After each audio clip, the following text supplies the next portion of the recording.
I'm going to be the punctual person today here as moderator. That is my goal. I'm going to kick us off because it is 11:30. I want to say an official thank you for joining us. We appreciate, I've been loving reading all your welcome, heckling comments in the chat box. Please keep those coming. This is meant to be interactive. And just for reference, only the panelists can see what you're writing in there. So there's a little bit of anonymity for you, a slight invitation there. This is a live panel discussion. We're talking about culture. We've gathered two best places to work companies, Titus Talent and Starr Group. We can all agree that culture matters. I think that's a prevalent kind of idea, but perhaps more than ever now, culture really matters. There's a reason you jumped on here today. We want to make sure to answer as many of your questions or comments that you have. The purpose of this is that we could be a resource to you. So let's introduce ourselves. Feel free to continue to chat in the chat box. Who are you guys? Who is the panel? We have two award-winning companies. We want to know who you are, your title, and maybe something kind of interesting about you. What's the first thing you're going to do when the Safer at Home order is lifted? So let's kick it off, Nick. Yeah, hi everyone. Nick Starr. I'm Director of Agency Advancement and one of the commercial insurance architects at the Starr Group. Believe it or not, this is a do-it-yourself haircut right here. It's been tampered with multiple times. It's long in all the areas it should be short, and short in all the areas that it should be long. So the first thing that I'm going to do is I'm going to get a professional haircut when this is all over. And then I'm a downtowner, so I'm going to have to go to, I'll take anything at this point. Anything that's open where there's going to be other people having a drink and hanging out and having some normal conversation. That's what I'm going to do. Awesome. Ashley? Yes, so Ashley Johnson, Group Benefits Consultant at the Starr Group. And in regards to the first thing that I am going to do is, let me pop it up here. So one, family, right? I've been away from them, but I've been joking that they can all meet me at Target. I never realized how I miss like those day-to-day things until you can't do it. I've shared with some of the panelists here that I've actually driven by Target, like just to say hi. So the first thing I'm going to do is see my family, then go to Target. So that's my plan. Great. So those two are from the Starr Group. I've said they have an award-winning culture. There are 3 awards I want to highlight for our audience about the Starr Group. They've won Best Places to Work, I think 4 or 5 times in a row, voted on by employees. Also a recipient of the Torch Award for Ethics and the Healthiest Employees Award. Let's introduce our Titus crew. Andy, you want to lead us off? Hi, everyone. Andy Campbell. I'm our Director of Sales. First thing that I'm going to do is probably golf. Looks like we've got some things lifted already, so that's exciting.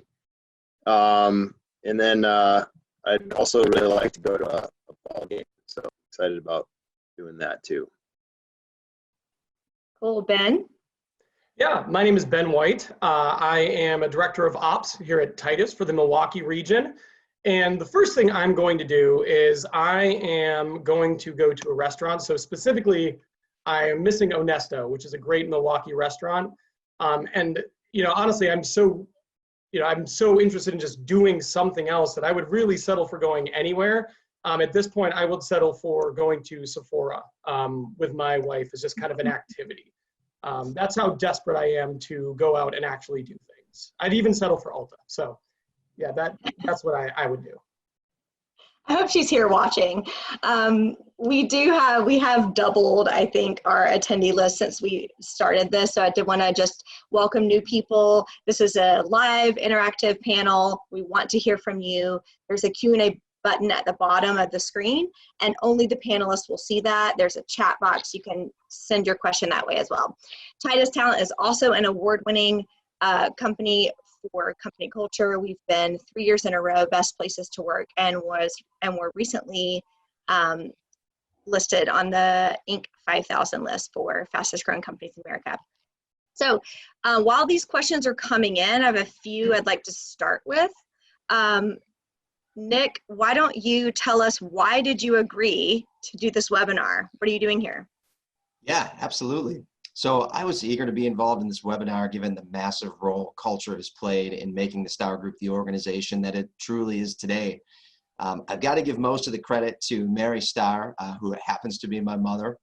She is the culture queen of the Starr Group, the one that really triggered it. And because of that, I've been exposed to culture in a few unique ways. So first, and this is something I'll touch on a little bit later, but the Starr Group went through a change in ownership back in 2008 when Tim and Mary Starr became sole owners due to differences in management philosophy. So it was at this time, culture became a concentrated focus of ours. So I've been able to witness what that looks like for over a 12-year span. I also have a foot in both management and producer role, which allows me multiple perspectives of the ways in which culture is both cultivated and received.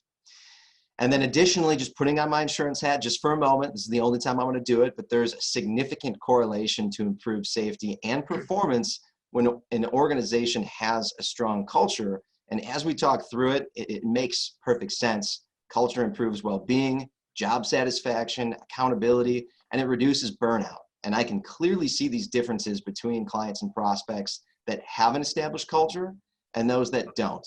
So anyway, that's who I am and why I'm here. And I look forward to sharing my experience, what's worked, what's failed, and having a great overall discussion with these goofballs. Okay, so Ben, you are a manager, or a director rather, in one of our largest, or the largest team at Titus. What are you doing here on the call? Yeah, I wanted to join this because I'm passionate about people. And all of us are being impacted by this right now. It is a different time to be a people leader. There are unique challenges that there's not a playbook for. And culture matters, and it doesn't matter less when you're going through troubling times. So for me, I wanted to get a chance to weigh in, talk about what's worked for us in the past, and what's working for us now, because it's an important topic. Yeah, exactly.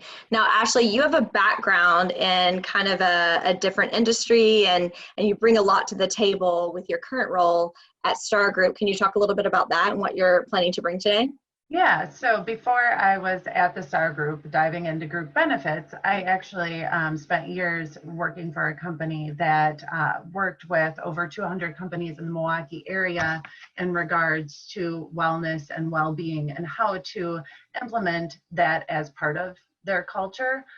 Knowing before the new normal that we're in now, it was very difficult to start that type of programming, learning where to start. A lot of companies throw everything at the wall, see what can stick, and there needs to be a well thought out plan in regards to bringing well-being to your company culture. So now that we're in the middle of everything with COVID-19, it's even more important. People are thrown to where now they're working remotely where they weren't before, and how can you still stay connected, and maybe how can you completely start a program now? So I thought my background would really be able to, I'd be able to share some best practices and then answer questions and maybe assist companies out there starting from the ground up or picking up at what they need right now. Yeah, absolutely. And just a reminder to all attendees here, at the end of this live panel discussion, we will be sending out a follow-up. You'll have access to all of the panelists' information, phone number, email. So if there's anything they share, we will send that out and recap so that you can get a hold of them, ask more questions, take a deeper dive. So best for last, I don't know, Andy. Our motto at Titus is people first, and you've definitely been leading that by example. I've been the recipient of your leadership. And what are you doing here on the call, and what do you hope to bring to the conversation?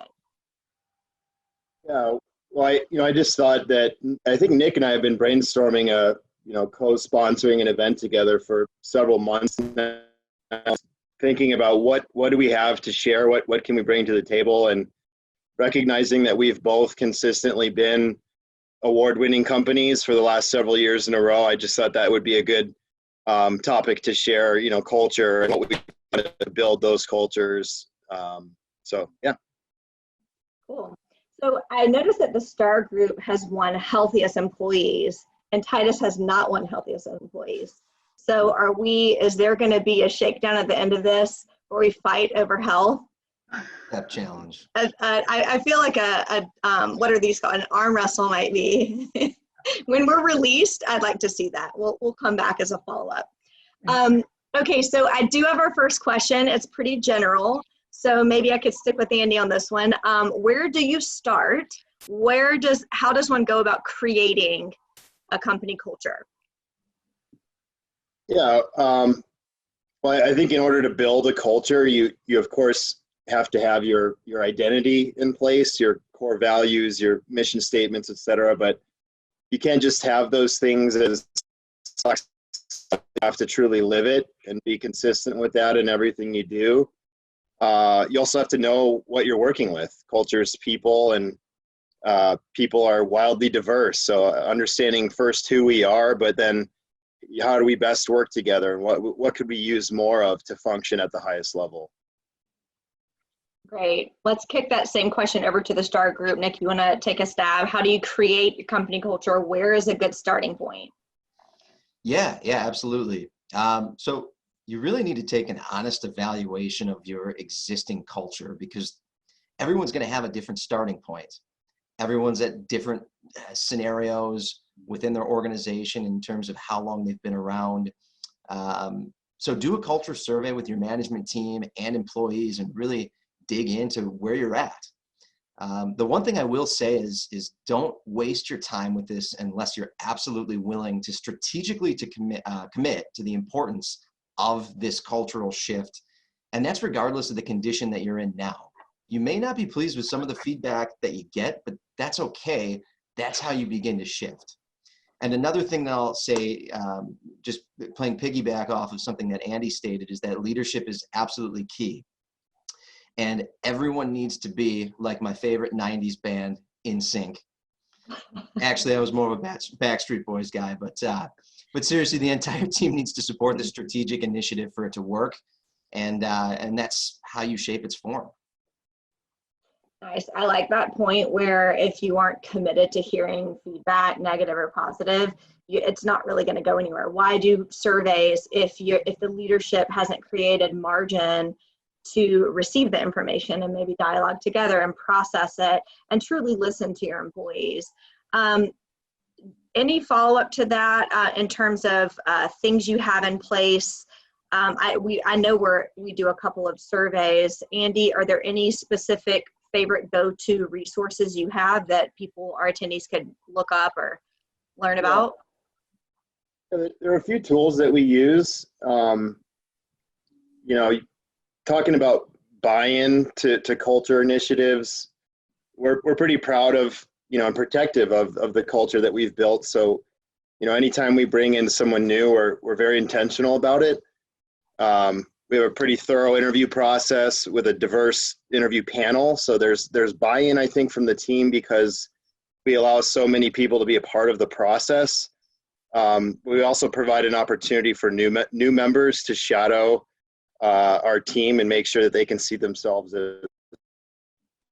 But going back to tools, we strongly value data at Titus, and after researching and experimenting with a few different assessment tools for a few years, we felt that predictive index was the best option for us.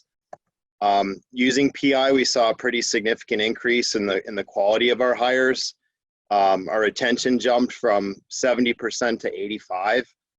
But the tools within PI, to help us onboard and retain our people have been invaluable. So what we do is we have every employee take the assessment, which only takes about 10 minutes. And we can use team analytics to identify strengths, but also potential shortfalls within our teams. So the platform, pretty seamlessly facilitates quarterly coaching conversations with managers and direct reports. So that's been helpful to keep, our people engaged and happy. We also utilize quarterly engagement surveys through Amplify. And we share those results with the entire company every quarter. So I think just being consistent with that is important. And then one last tool that we use is called Ohana, which is kind of like a internal Facebook platform that allows our teams to share news and stories and give shout outs, both personal and professional. And I think that's helped with engagement as well. Awesome. My fingers are flying responding to you guys in the chat box. Keep those coming. You can also use the Q&A button. Thank you, Ben, for jumping in and helping to answer some of the questions as well. Just About Amplify. some of those questions, so I just felt compelled to like jump in there and be like, let me type out a response here real quick. Okay, Ben's faster than me. I've learned it. I'll yield.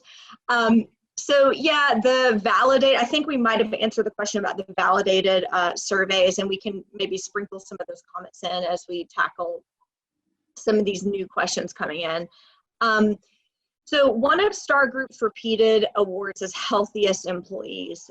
Maybe Ashley's best for this. Talk to us about what Starr Group is doing to address employees' health and well-being, especially now. Are you saying I'm not healthy? Real quick, are you saying I'm not healthy? I would agree that Ashley's definitely the one to answer. You're gonna let me take this one? Okay, perfect. So, well, starting out, kind of getting ready for this and doing a little bit of research, one of the things I found interesting is that we as Americans, we spend about 90,000 hours in a lifetime at work. So one of the things that we do at the Starr Group, and I would encourage all employers to do, is you really need to bring wellness and well-being to where people are at. And if we're spending 90,000 hours working in a lifetime, we're definitely engaging at work, and that's where those resources and tools need to be had. So it's really investment, and the Starr Group has made an investment in what they would say is their biggest asset, the employees. And it's not something that has happened overnight or by snapping your finger. It literally is something they've been working on when that cultural shift happened that Nick mentioned earlier back in 2008. That's when they also started looking at the wellness piece of it. And, we do anything, and it's grown, but we talked about surveys before. That's something that we're always surveying. We have a wellness committee, and we're always surveying the employees to find out what their needs are. If you're not meeting, I say meet people where they're at, and that's not just physically at work or if they're in a home office, it's meeting them where they're at health-wise too.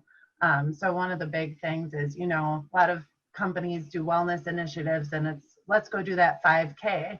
Well, if I'm worried about I'm living paycheck to paycheck, or I have big health conditions, I'm not really excited about doing a 5K. So it's surveying those employees, finding out those needs, and really, getting, to the heart of it. So it's having some hard conversations, and that's something that we pride ourselves at the Starr Group. We're doing things on education, mental health, and of course we do fun things too. It's not just those hard topics, but we start with knowing our numbers, our biometrics, and then we do fun things like healthy selfies, where we're literally taking pictures of ourselves being healthy, or doing office Olympics, where we're very competitive individuals. At the Starr Group, Nick knows, he's like ping pong champion. You want him on your team. But so it can be some fun, but you need to start from the top down and then create a culture where everyone's encouraging each other. So that's something we've done, and we've worked with clients to do the same. So give me an example of a healthy selfie. So a healthy selfie is actually, well, we get a lot of different ones. It can be people who maybe they're swimming or they're out for a walk. My most recent one was me going for a walk, and my son literally behind me dressed up as Venom. He likes costumes. He's an 11-year-old, and at any given day, he'll be wearing something different. If he was here, he'd be popping up probably wearing Spider-Man. So a healthy selfie is just being active, doing whatever you love to do that. Nice. Yeah, and you talked about a wellness survey. Is that something Starr Group created on your own? And do you want to share that with, I don't know, a company like Titus, for example? we can definitely do that. It's been a combination because we send out different surveys, and as you mentioned before, we've been healthiest employees. So one of those keys is we've partnered with WellCoa, which they have surveys that are kind of already. They have a whole step in place. It's basically these 7 benchmarks that you have to hit on and key to hit on those. And so those are the type of surveys we're sending out.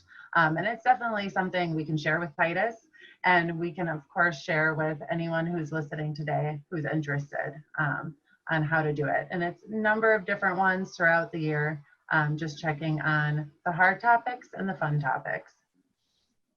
And I'm just going to touch on one thing there. You know, Ashley talks a lot about wellness, and also mentioned that a big piece of our wellness is well-being, and that's mental well-being as well. And one of the things that we've established at Starr Group, a huge identifying factor of who we are, is our open communication, the transparency that we have between the managers and the employees, and just as an organization overall, checking in with everyone, making sure that everyone's okay. And again, being transparent as far as how we're functioning as an agency, as an organization. We actually share our financials with the entire agency twice a year. We do all sales meetings and actually say, hey, here's our revenue, here's our expenses, here's how we're doing, to be, again, clear and concise of, you know, this is you guys are helping in this, and we're doing the things that we're doing because of this, rather than just taking the position of saying, oh, trust us. No, we're doing fine, but just trust us. So it's again, that mental well-being and checking in. And I'd say because of that, throughout this whole COVID-19 saga, we've had a seamless transition. And I don't know if you agree with that, Ashley, but a seamless transition to work from home, not only, but also just assuring our employees that everything's okay. You know, we're in a resilient business, and everyone's doing okay. And we haven't had to let anyone go. Sure, we're having our struggles just like every industry is, but that clear, open communication creates an entirely different level of trust. And the sooner organizations start doing that, the better it's going to be moving forward.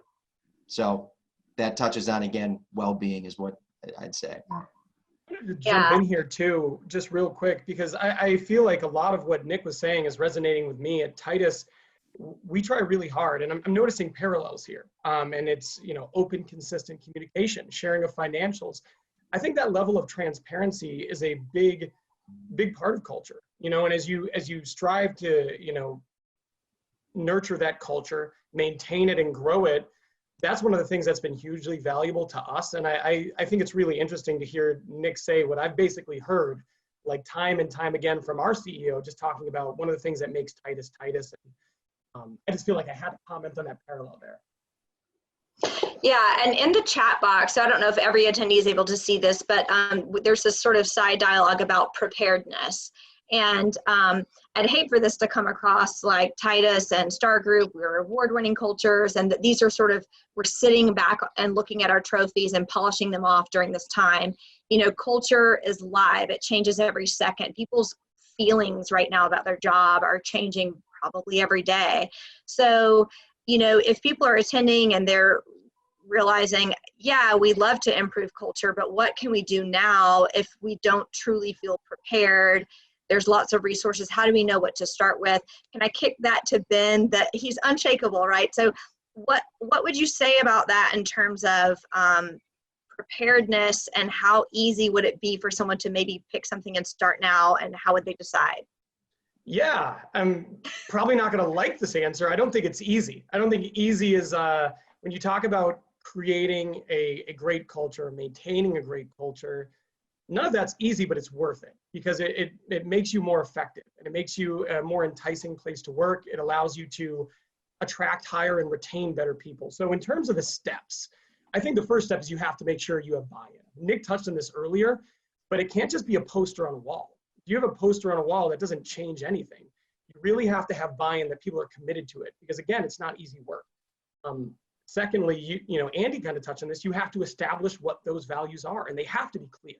You have to define them in a way that is meaningful, that resonates with your people, and that you can go back to time and time again and use them to make decisions on. You have to be able to look at that and go, how does that align with our values? And it's got to be consistent. And that brings me to my last point, is consistency. So once you make that leap, you make that commitment, you need to be consistent there. Once you define those values, you hire based on those values. You have, reviews with people, and you use those values as a measuring stick. How are you aligning with these? It's not just about performance, but how do you align with our values? And then you promote people and you reward people based on their alignment with those values. So how could someone do that today? I think you got to start there. I think you have to find out, is there the organizational commitment to doing this? And if there is, let's brainstorm. What are our values? What makes us unique? What makes us us? And where do we want to go to? What are our goals? And what values can help get us there? Integrity, excellence, things like that, most companies, they want to see that in their employees. And, that's the type of, energy they want to put out in the world, and they want their clients to think of them.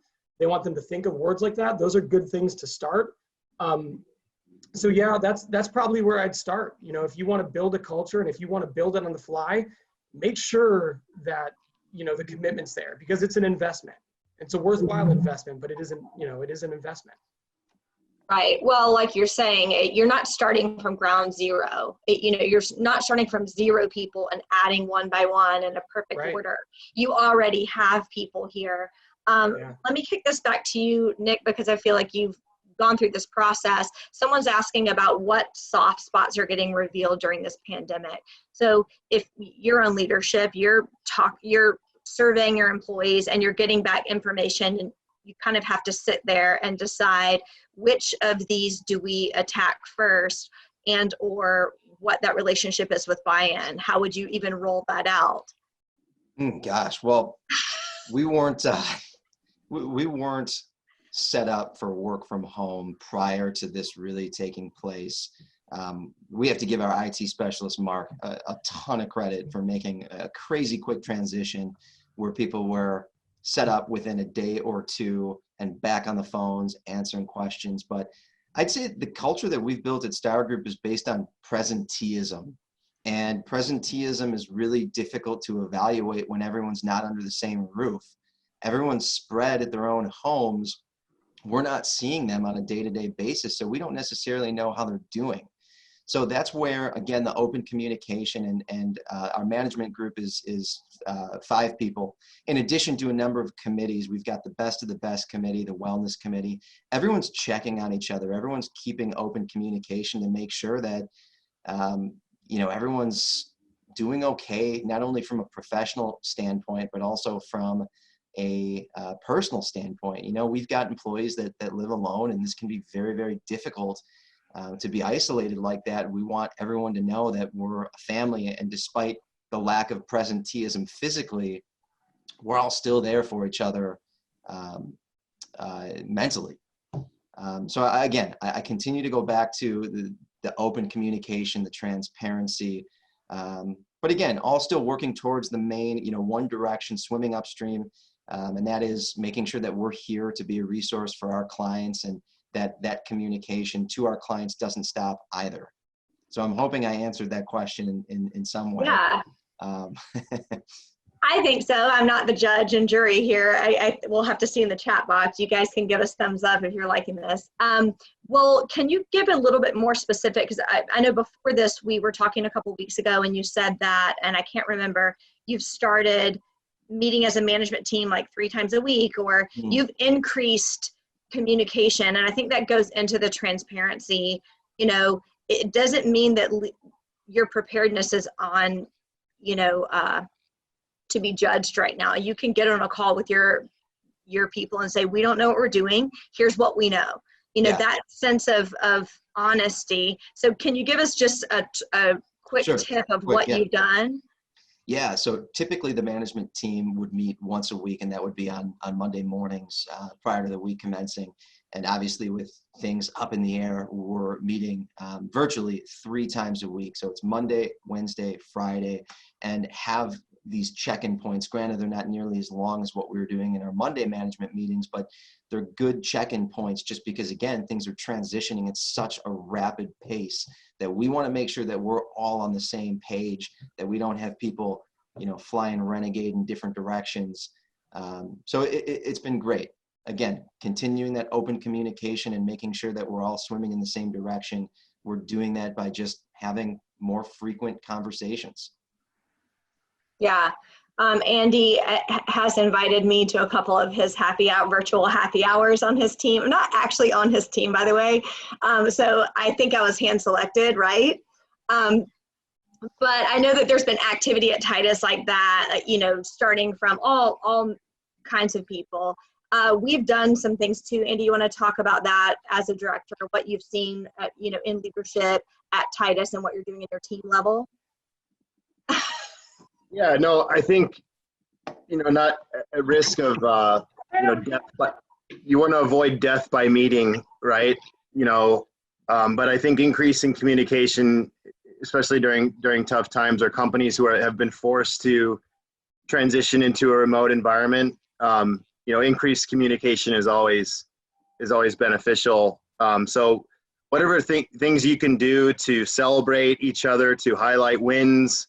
I know, for some companies, wins are not as frequent as they used to be right now. So what are those wins that you can have now? How can we celebrate them consistently?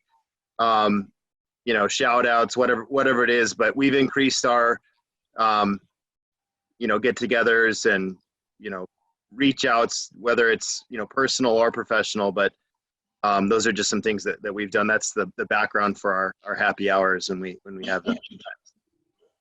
Yeah, and the Titus leadership, we usually have a company meeting on Friday. The exec team has created a midweek briefing on Wednesdays now, and it's just a standing meeting. It's optional. If there's any big news, it'll get announced then, in addition to Friday.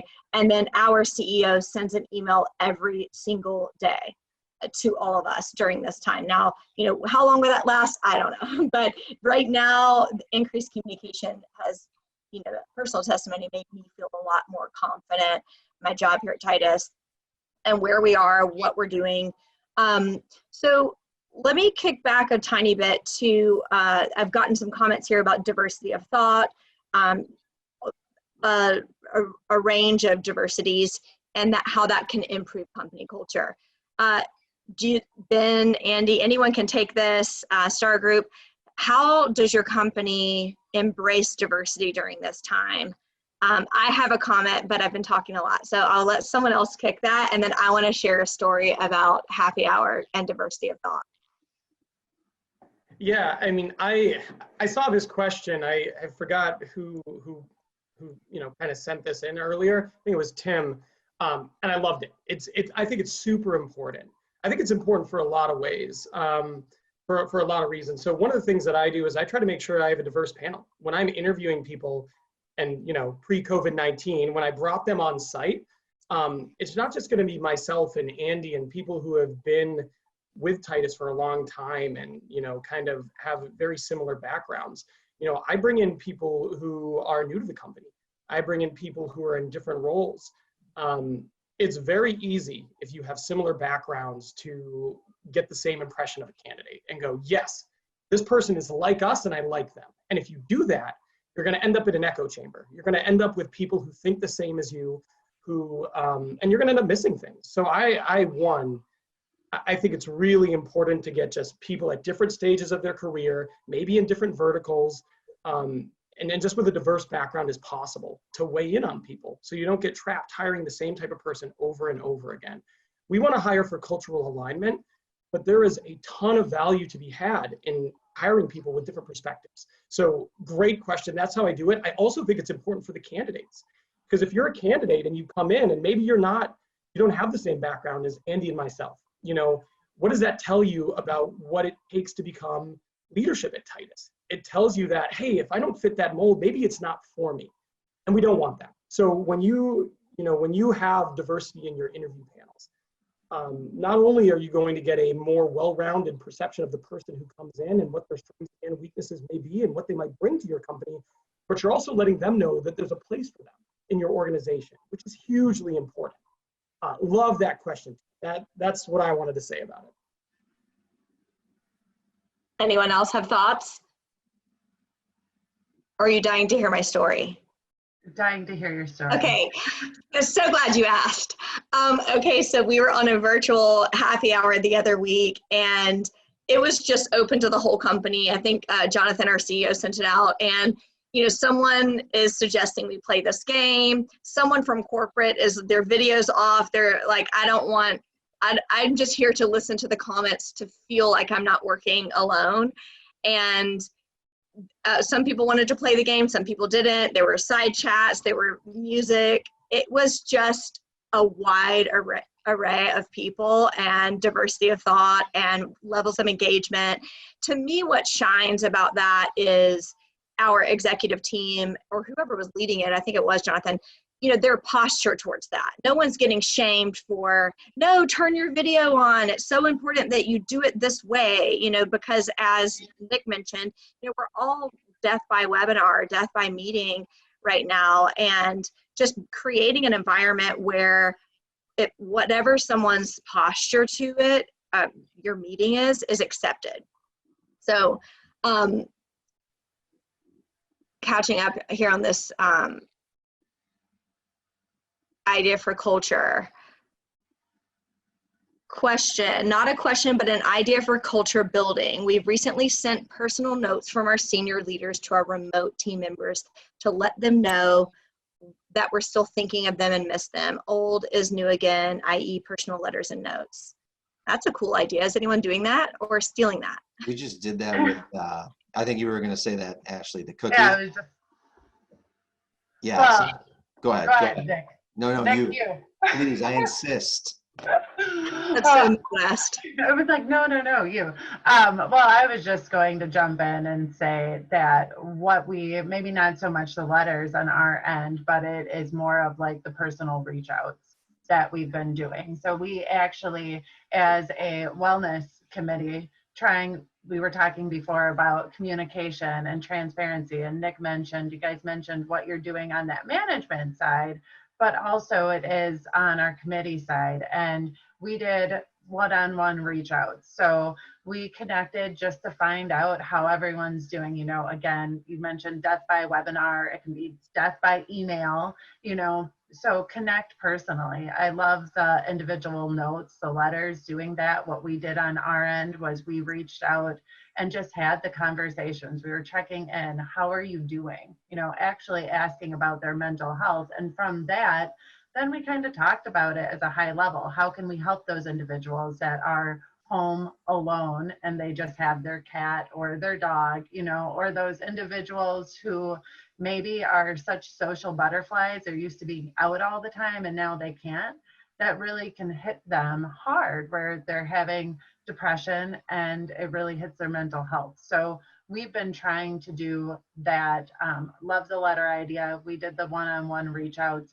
We also are doing something, we call them coffee talks, or it'd be like cooler breaks, just mimicking what you normally do in the office. Well, we're not in the office. So now what can we do? Can we have those conversations about how was your weekend? How are the kids? Stuff like that. So it's 15-minute conversations that we just set aside to talk to each other.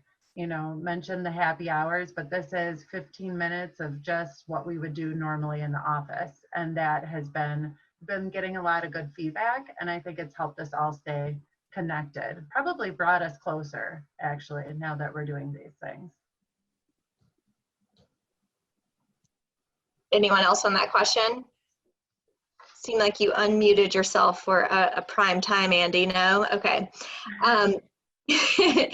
Well, here's a question for you guys. The Starr Group talked about a change in ownership. That was the pivoting moment for them to look at their culture. And of course, they're not dealing with a worldwide pandemic during the time. So maybe it was a tiny bit more forgiving, the timeline, who knows.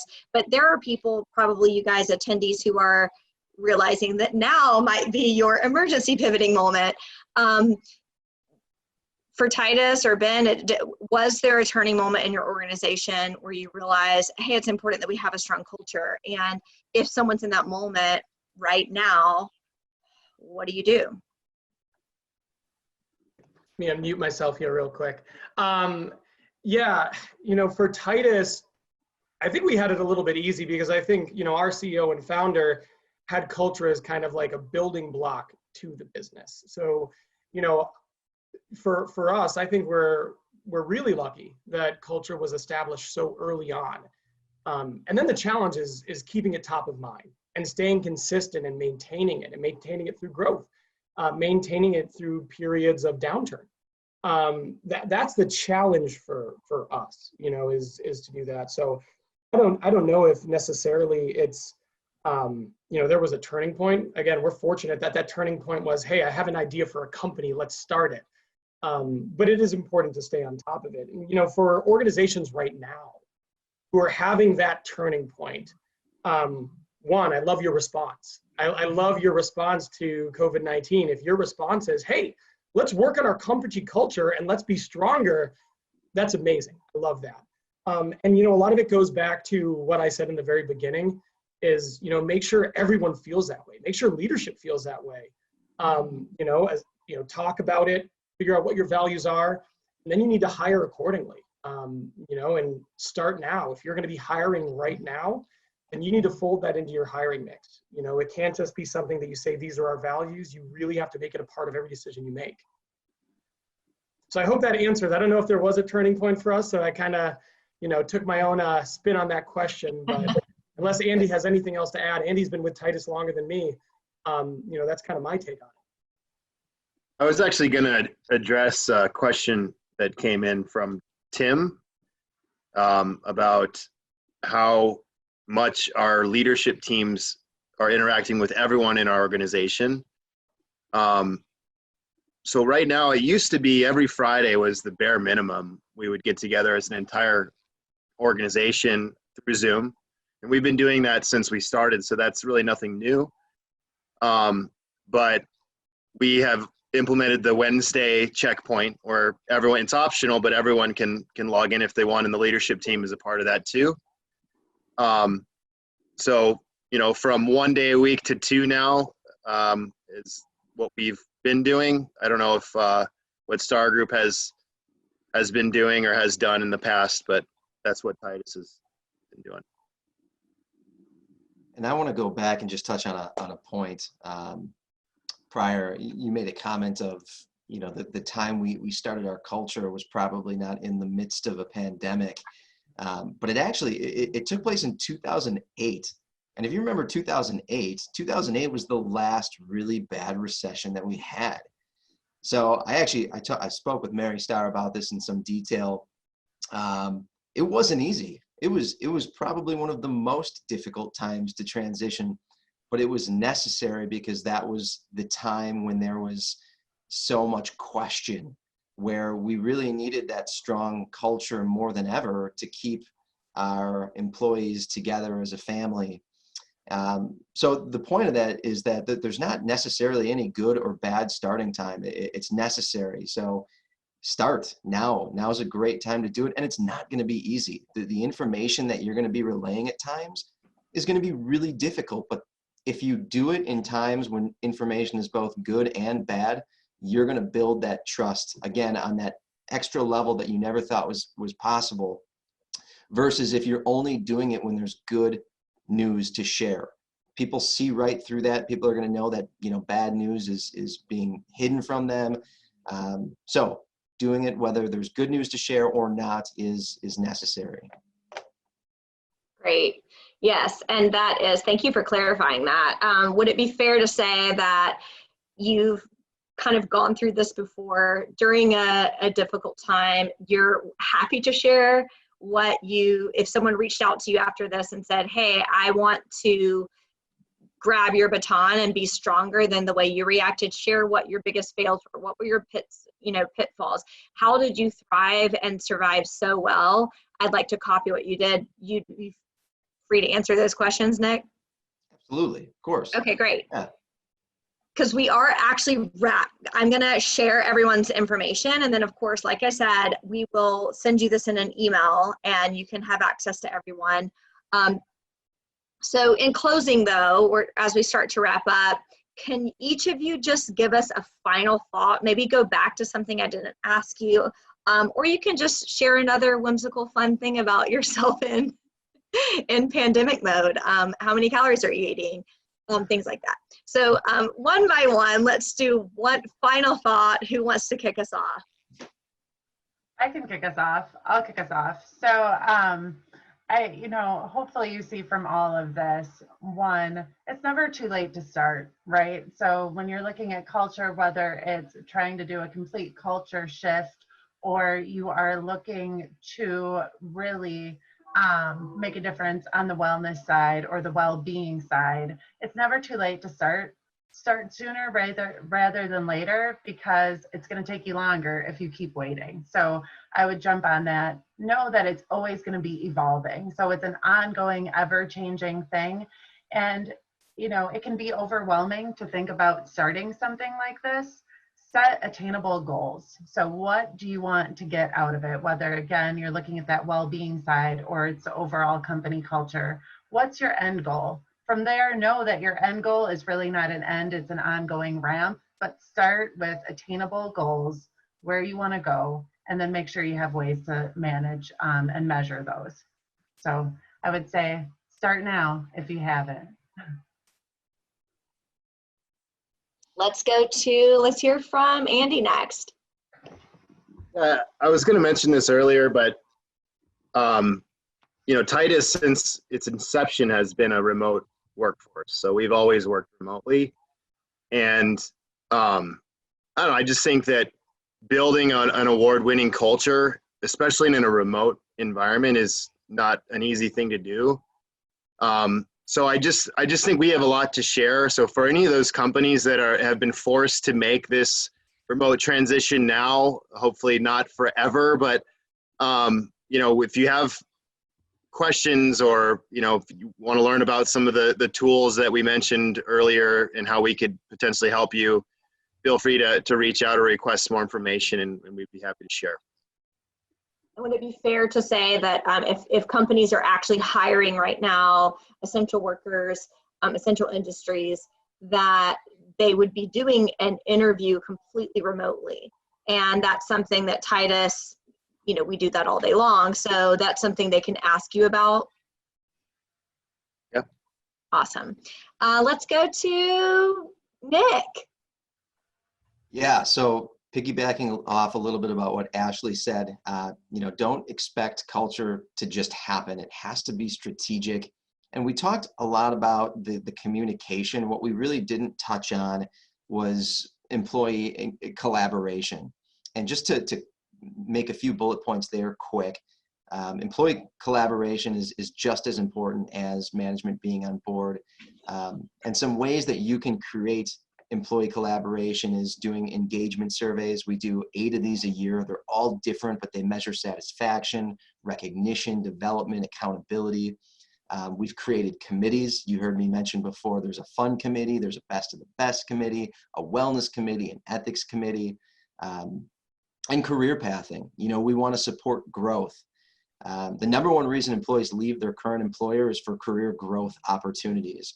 So this is really important that you have all of these variables harmoniously built in to that strategic initiative that you're beginning with and by creating culture within your organization. So yeah, that's what I have to say. Thanks. I didn't mean to make you last, but Ben, you want to carry us out? Yeah.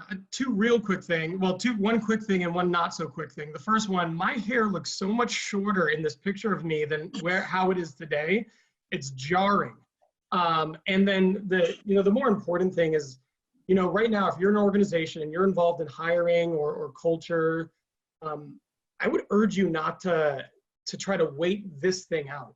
Looking at what's happening right now, COVID-19, and thinking, okay, we're all remote, but I think our state's going to lift our stay-at-home order, and we'll all be back together in June.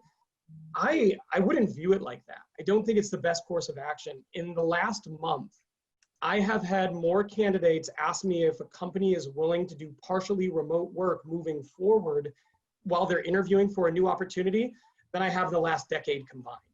So, whether we want to admit it or not, we're in the midst of a little bit of a paradigm shift. And there are going to be candidates moving forward who want flexibility and want to say, hey, I've done my job. I can do it effectively from home. I'd like to do it 1 or 2 days a week moving forward. And you've got to be ready for that. So I would say, just for those of you out there who are dealing with this, who are adapting, I'd put the time and effort into making some long-term solutions and finding out what works for you, how can you engage, and how can you manage a team remotely, because this isn't something that's, we're not just going to snap back to normal in a month. I think we're seeing the beginning of a little bit of a change. But otherwise, I appreciate everybody who joined. Thanks for coming out and listening to us. This was fun. That was awesome. Hey, Amy, real quick, I'm sorry, one more thing too. What I didn't mention before is that we've got an excellent breakdown portraying 15 ingredients for building a culture by design that can act as an excellent roadmap immediately. If this is something that you're at all interested in, take down my email address and connect with me via email or even LinkedIn, and I'd be happy to send it over to you as, again, a great starting point. Perfect. Thanks. Yes, thank you for sharing that. Any other last minute questions? Lots of thank yous. Thank you back. It's mutual. Are we going to take a poll on Andy's mustache right now? Yes or no? A poll if he should keep the mustache after COVID. I get 1 thumbs down. There we go. What are the voting options? Is it amazing or super amazing? Put me down for super amazing. Okay, yeah, I'm giving a thumbs up. Okay, could we, if we try to create Andy doing something healthy and we took a picture, could we make it to the Starr Group's healthy selfie page? Oh yeah. Okay. Absolutely. It's a channel. Yeah, do it. Let's do it. Those are important. I would love it. Well, we will follow up with you guys, and if we do the arm wrestle to prove that Titus is healthier, we'll absolutely invite you to that party.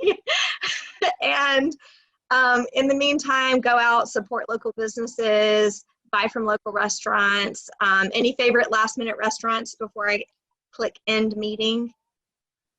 Local restaurant suggestions? Shout out to Onesto and Stella Van Buren. I'm gonna shout those out in the Milwaukee area. Lucky Ginger, 3rd Ward. Too many to name. Anything downtown, anything in Milwaukee, too many to name, but they're all amazing. And they're all there for you right now. And Cinco de Mayo is coming up, so there might be some cool, fun. I hope to see some local businesses do something fun there. Got a great stash for Cinco de Mayo already. Awesome. Okay, well, I see in the comments, Transfer Pizzeria, Black Sheep, Mason Yes. Street. Yeah. Shout out to That's it. Strange Town too. Shout them out. Oh, I love Strange Town. Yes. Okay, cool. Well, yeah, we'll shop talk later. Okay, goodbye, everyone. Have a great afternoon.